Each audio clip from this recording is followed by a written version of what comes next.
Hello friends, welcome back to చెఫరు. ఈరోజు yummy tasty ఒక మంచి రైస్ రెసిపీతో మీ ముందుకు వచ్చేసానండి. చాలా ఎమ్మీగా ఉంటుంది. మీకు ఇంట్లో ఎప్పుడన్నా రైస్ మిగిలిపోయినప్పుడు ఇలా ఎగ్ రైస్ ట్రై చేయండి. చాలా టేస్టీగా ఉంటుంది. అలాగే అన్నం కూడా వేస్ట్ కాకుండా ఉంటుంది. వేడి అన్నంతో కూడా చేసుకోవచ్చండి. కాకపోతే చల్లగా ఆరబెట్టుకుని మాత్రమే చేసుకోవాలి. అప్పుడే టేస్టీగా ఉంటుంది. చూడండి, ఒక 3 గుడ్లు తీసుకుని బాగా గిలకొట్టి పెట్టుకున్నాను. రైస్ని ఇలా పెట్టుకున్నానండి. ఒక బౌల్లోకి తీసుకుని ఇలా పొడి పొడిగా చేసి పెట్టుకోవాలి.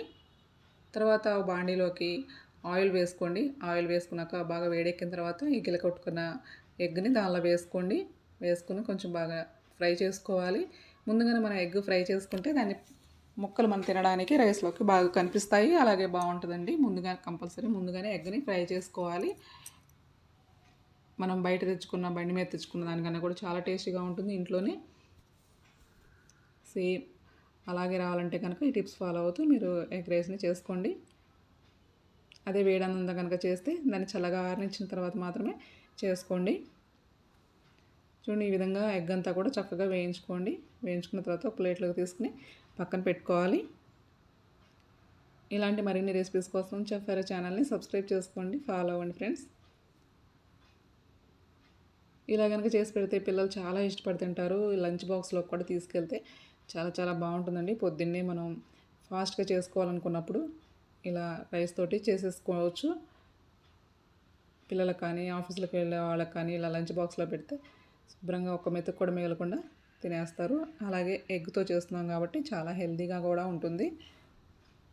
ఈ ఎగ్ అంతా కూడా ఇలా వేయించుకున్న తర్వాత ప్లేట్లోకి తీసుకుని పక్కన పెట్టుకోవాలి. సేమ్ అదే ప్యాన్లోకి మరి కొద్దిగా ఆయిల్ వేసుకోండి. చూడండి, ఆయిల్ వేడెక్కినాక కట్ చేసుకున్న ఉల్లిపాయ ముక్కలను వేసుకోండి. బాగా బ్రౌన్గా వేగక్కర్లేదండి, కొంచెం క్రంచీగా వేగితే సరిపోతుంది. దానిలోకి 2 పచ్చిమిర్చిని కూడా కట్ చేసుకుని వేసుకోవాలి. మీకు మరిన్ని యూస్ఫుల్ అయ్యే టిప్స్ తోటి మంచి మంచి రెసిపీస్ చేసి మీకు అప్లోడ్ చేస్తానండి. తప్పకుండా నా ఛానల్ని ఫాలో అవ్వండి, చెఫ్ ఛానల్ని. క్యారెట్ కూడా వేసుకోండి, చిన్న చిన్న ముక్కలుగా కట్ చేసుకుని. ఇవన్నీ కూడా కొంచెం లైట్గా వేగితే సరిపోతుంది. మనం తినేటప్పుడు కొంచెం క్రంచీగా తగిలితేనే బాగుంటుందండి. హాఫ్ బాయిల్ అయితే సరిపోతుంది. తర్వాత దానిలోకి ముందుగా ఫ్రై చేసుకున్న ఎగ్ని వేసుకోవాలి. ఇది కూడా మొత్తం కలిసి బాగా కొంచెం వేగే వరకు వేయించుకోవాలండి.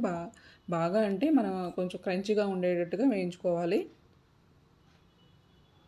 చూడండి, ఈ విధంగా వేయించుకున్న తర్వాత కొంచెం సాల్ట్ వేసుకోండి. కొంచెం సాల్ట్ వేయడం వల్ల ఈ ముక్కలు చప్పగా లేకుండా ఉంటాయి. చూడండి, ఈ విధంగా బాగా కలుపుకుంటూ వేయించుకోవాలి.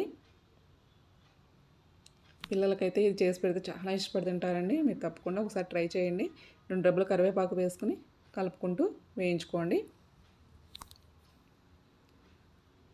చూడండి, ఈ విధంగా వేగిన తర్వాత దీనిలోకి మనం రైస్ పెట్టుకున్నాం కదండి పక్కన, ఆ రైస్ని దీనిలో వేసేసుకోండి. వేసుకుని బాగా హై ఫ్లేమ్లో పెట్టుకుని ఇలా బాగా కలుపుకుంటూ వేయించుకోవాలి. కంపల్సరీ ఇలాంటి రైసులు మనం హై ఫ్లేమ్లో పెట్టుకుని వేయించుకుంటేనే రుచిగా ఉంటాయి. బాగా వేయించుకోండి ఇలాగా. మీకు ఇష్టమైతే కనుక దీనిలోకి టేస్టింగ్ సాల్ట్ కూడా యాడ్ చేసుకోవచ్చు. నేను వేయట్లేదండి, నేను టేస్టింగ్ సాల్ట్ అనేది వేయకుండానే చేస్తున్నాను. చూడండి, ఈ విధంగా చక్కగా బాగా ఇలా టాస్ చేసుకోండి. హై ఫ్లేమ్లో పెట్టుకుని మాత్రమే ఇలా చేసుకోవాలి. సిమ్లో పెట్టుకుంటే అంత టేస్ట్ రాదు. ఈ రైస్కి సరిపడా సాల్ట్ని వేసుకోండి. అలాగే కారాన్ని కూడా ఈ రైస్కి సరిపడా వేసుకోవాలి. కొంచెం ఘాటుగా కావాలనుకున్న వాళ్ళు మరి కొద్దిగా ఎక్కువ వేసుకోండి. మీకు ఇష్టమైతే కనుక పెప్పర్ పౌడర్ కూడా వేసుకోవచ్చు. నేను పెప్పర్ పౌడర్ వేయట్లేదండి. ఇలాంటి మంచి మంచి యూస్ఫుల్ అయ్యే వీడియోస్ తోటి మీ ముందుకు వస్తాను. తప్పకుండా ఛానల్ని సబ్స్క్రైబ్ చేసుకోండి. 1/2 స్పూన్ చికెన్ మసాలా వేయాలి. వేసుకుని అంతా కూడా బాగా కలిసేటట్టుగా హై ఫ్లేమ్లో పెట్టుకుని బాగా వేయించుకోండి. దానిలోకి 1/2 స్పూను సోయా సాస్ వేయాలి. చక్కగా ఈ సోయా సాసు, చికెన్ మసాలా అన్నీ కూడా రైస్ అంతా కూడా బాగా పట్టాలి అంటే దీన్ని బాగా కలుపుకోవాలి. ఇంత బాగా కలుపుకుంటూ వేయించుకుంటే అంత టేస్ట్ వస్తుందండి. హై ఫ్లేమ్లో పెట్టుకుంటేనే మనకి ఆ ఫ్రైడ్ రైస్ టేస్ట్ అనేది వస్తుంది. దీనిలోకి కొత్తిమీరను వేసుకోండి. ఇలా బాగా కలుపుకోండి. ఎంతో టేస్టీగా ఉండే ఎమ్మి ఎగ్ రైస్ రెడీ అయిపోయినట్టేనండి. మీకు కూడా కావాలంటే చక్కగా లంచ్ బాక్స్లోకి ఇంట్లో వాళ్ళు పెద్దవాళ్ళు ఆఫీసులకు వెళ్ళే వాళ్ళకి కానీ పిల్లలు స్కూల్కి వెళ్ళే వాళ్ళకి కానీ చక్కగా ఇలాంటి రైస్లు చేసి పెట్టేసేయండి. చాలా ఈజీగా చేసుకోవచ్చు, ఫాస్ట్గా చేసుకోవచ్చు. పిల్లలు కూడా పెద్దవాళ్ళైనా కూడా చాలా ఇష్టపడి తింటారు. ఎప్పుడైనా మిగిలిపోయిన అన్నం చేసుకున్నా కూడా మనకి వేస్ట్ కాకుండా ఉంటుంది. ఇలాంటి మరిన్ని మంచి టిప్స్ తోటి మీ ముందుకు మరొక కొత్త రెసిపీ తోటి వస్తానండి. ఎంతో టేస్టీగా ఉండే fried rice, egg rice ready అయింది.